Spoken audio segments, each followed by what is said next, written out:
تو دوست احباب شکوے کرتے ہیں جی ہمارے کام پورے نہیں ہوتے، اٹک جاتے ہیں،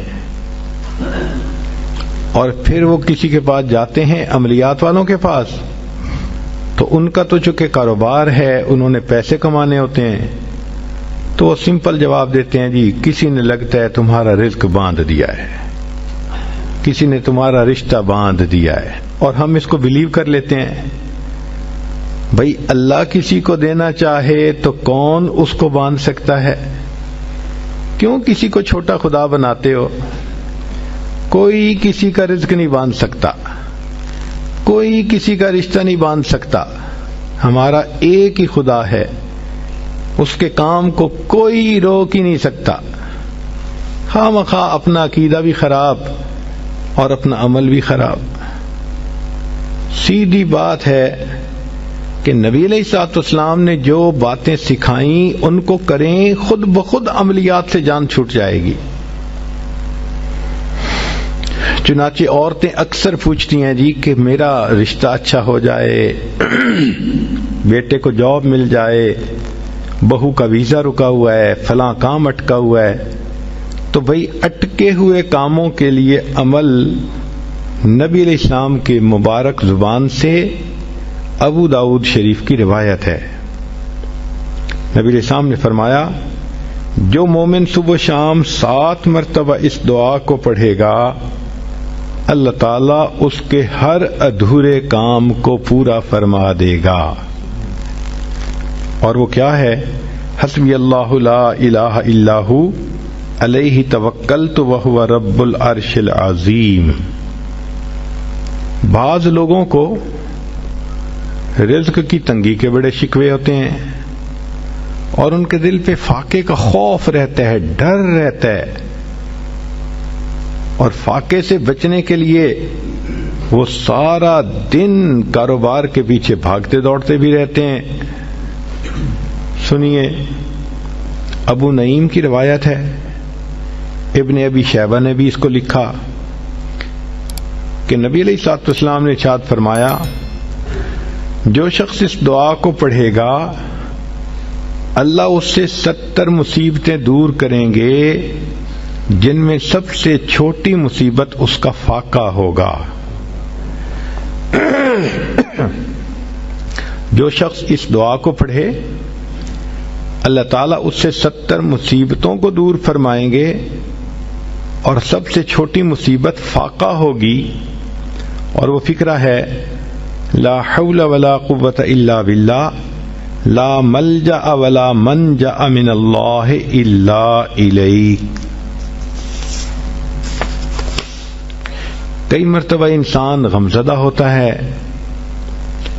اور سوچتا ہے میں تو اکیلا ہوں، میرا ساتھ دینے والا کوئی نہیں، ماں باپ فوت ہو گئے، کہاں جاؤں، کس کو دل کا غم سناؤں، میرا غم کیسے دور ہو؟ نبی علیہ الصلوۃ والسلام نے فرمایا، کنز المال کی روایت ہے کہ قرآن مجید کی ایک آیت کو 3 مرتبہ یقین کے ساتھ پڑھ لیں، اللہ تعالیٰ غمزدہ دل کو تسلی فرما دیتے ہیں۔ لا الہ الا انت سبحانک انی کنت من الظالمین۔ کتنی مختصر سی آیت ہے اور اکثر بچیوں کو یاد بھی ہوتی ہے۔ اس آیت کو 3 مرتبہ پڑھنے پر اللہ تعالیٰ انسان کی سیڈنس ختم کر دیتے ہیں، غم ختم کر دیتے ہیں، دل کو خوشی عطا فرما دیتے ہیں۔ کئی لوگوں کو دیکھا کہ بیمار ہوتے ہیں، کبھی ہسپتال کا چکر، کبھی ڈاکٹر کے پیچھے،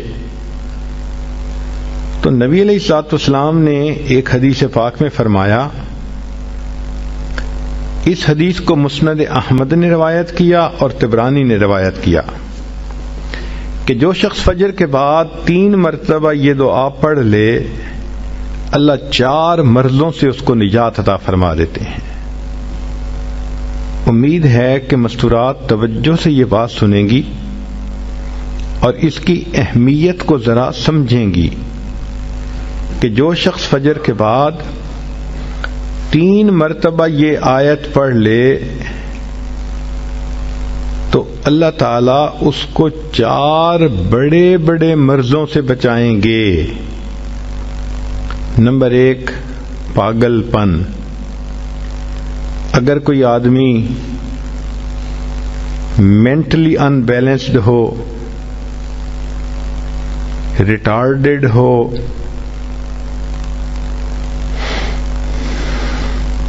یا جس بندے کو چیزیں بھول جاتی ہوں یا چیزیں یاد نہ رہتی ہوں، ذہن سے متعلقہ جو بیماریاں ہیں وہ اسی پاگل پن کے زمرے میں آئیں گی. یا کسی کو مرگی کی بیماری ہوتی ہے، وہ بھی اسی زمرے میں آئے گی. تو پہلی بیماری جو اللہ تعالیٰ دور کرتے ہیں وہ ہے پاگل پن، اور دوسری بیماری کوڑ پن. کوڑ پن کہتے ہیں چہرہ بدصورت ہو جانا. یہ بھی ہو سکتا ہے کہ برس کی بیماری ہو جائے، جیسے بعض عورتوں کو جلد بالکل سفید ہو جاتی ہے اور عجیب بدنما چہرہ ہو جاتا ہے، یا کئی مرتبہ جسم پہ تل اتنے نکل آتے ہیں، دانے اتنے نکل آتے ہیں کہ چہرہ بدنما ہو جاتا ہے، یا چہرے پر داغ پڑ جاتے ہیں کالے رنگ کے. تو چہرے پہ داغ پڑیں، چہرے پہ دانے بنیں، یا چہرے پہ برس کے نشان پڑیں، کوئی بھی چیز ہوگی وہ اسی کوڑ پن کے زمرے میں شامل ہوگی جس سے کہ چہرہ انسان کا بدصورت ہوتا ہو. یہ بیماری بھی اللہ دور فرما دیں گے. اب جن بیچاریوں کو بیوٹی پارلر پہ جانے کا شوق رہتا ہے اور اپنے فیس پہ پتہ نہیں کیا کیا پروسیس وہ کرواتی ہیں، تو ان کو تو چاہیے کہ وہ اس آیت کو یا اس فکرے کو بار بار پڑھیں تاکہ اللہ تعالیٰ ان کے چہروں کی خوبصورتی دیر تک سلامت رکھیں. اور تیسری چیز ہے اندھا پن. اندھے پن سے مراد یہ کہ آنکھوں کی بینائی ہی چلی گئی، یا آنکھوں میں موتیا بند آ گیا، یا آنکھوں پہ اینک لگانی پڑ گئی. یہ سب ایک ہی بیماری کی تفصیلات ہیں. تو جن کی نظر کمزور وہ بھی پڑھ سکتی ہیں، یا جن کو لینز لگانے پڑتے ہیں، کنٹیکٹ لینز صحیح یا کوئی اور، اس مصیبت سے بھی جان چھوٹ گئی. اور جن کی بینائی چلی گئی اللہ ان کے لیے بھی آسانیاں فرما دیتے ہیں. تو پاگل پن کی بیماری ختم، کوڑ پن کی بیماری ختم، اندھے پن کی بیماری ختم، اور چوتھا فرمایا فالج کی بیماری ختم.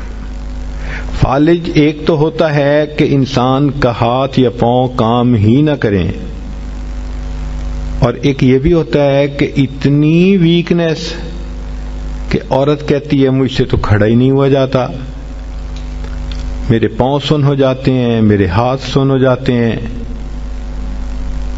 یہ ساری چیزیں کمزوری اور فالج کی ابتدائی سٹیجز ہیں. تو یہ سب چیزیں ٹھیک ہو جاتی ہیں. اب بتائیں کہ اتنی بڑی بڑی بیماریوں سے جس بندے کو بچنے کی خوشخبری مل رہی ہو تو وہ تو پھر اس عمل کو کیے بغیر رہ ہی نہیں سکتا. اور یہ عمل دیکھو چھوٹا کتنا ہے. وہ جو فکرہ فرمایا حدیث میں وہ ہے سبحان اللہ العظیم و بحمدہ ولا حول ولا قوت الا باللہ.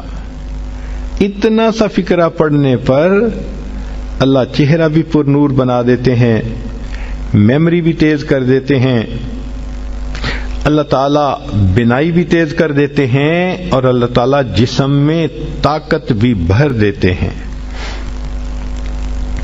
یہاں تک تو نیکیاں کمانا، گناہوں کو بخشوانا، فرشتوں کی دعائیں لینا، غمزدہ دل کو تسلی ملنا، اور بیماریوں سے محفوظ ہونا، اس طرح کے عمل بتائے تھے. اب ایک عمل سن لیجئے کہ دجال سے محفوظ ہونا. دجال ایک تو بڑا ہوگا نا، جس کو دجال اکبر کہتے ہیں، جو آئے گا اور بندے اس کے پیچھے لگ کر اپنا ایمان خراب کر لیں گے. جو امام مہدی کے آنے پر اور عیسیٰ علیہ السلام کے آنے پر ظاہر ہوگا، ان کے آنے سے پہلے ظاہر ہوگا، اور عیسیٰ علیہ السلام اس کو لد کے مقام پر قتل کر دیں گے. اس فتنے سے نبی علیہ السلام بچنے کی دعائیں فرماتے تھے، صحابہ بھی بہت ڈرتے تھے اس فتنے سے. تو انسان کا دل چاہتا ہے کہ دجال سے محفوظ ہوں. حدیث پاک میں ہے، جو شخص جمعہ کے دن سورہ کہف پڑھے تو جمعہ سے جمعہ تک اس کے گناہ معاف، اور اگر وہ روزانہ پہلی 10 اور آخری 10 آیتیں پڑھ لے اللہ اس کو دجال سے محفوظ فرمائیں گے. تو اس عمل کو کرنے سے ایک تو دجال سے محفوظ ہو گئے، اور دوسری بات اور بھی سن لیجئے کہ دجال دجل سے بنا. دجل کا مطلب ہوتا ہے فریب دینا، دھوکہ دینا، اور بچیوں عورتوں کو انسان کی شکل میں بھی کئی دفعہ دجال مل جاتے ہیں.